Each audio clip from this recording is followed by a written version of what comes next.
ইতালিতে বসবাসরত ভৈরব উপজেলা বাংলাদেশ জাতীয়তাবাদী ফোরাম ভেনিসবাসীর আয়োজনে বনভোজন ও ক্রীড়া প্রতিযোগিতা ও পুরস্কার বিতরণ অনুষ্ঠিত হয়েছে। ভেনিসের মেস্ট্রের সান জুলিয়ানো পার্কে আয়োজিত বনভোজনের আয়োজনে সংক্ষিপ্ত আলোচনা সভায় সভাপতিত্ব করেন মোস্তাফিজুর রহমান রবিন।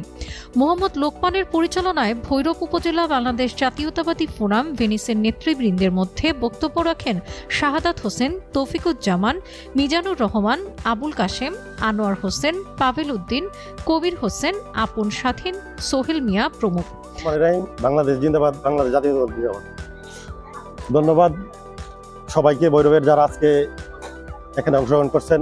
আমি ধন্যবাদ জানাই আমার সহকর্মীদেরকে, তাদের অক্লান্ত পরিশ্রমে আজকে আমাদের এই প্রোগ্রাম বাস্তবায়িত হয়েছে এবং সুন্দর একটা প্রোগ্রাম হয়েছে। আসলে ছোট ছোট বালকনা বিন্দু বিন্দু জল গড়ে তোলে মহাসাগর সাগর অতল।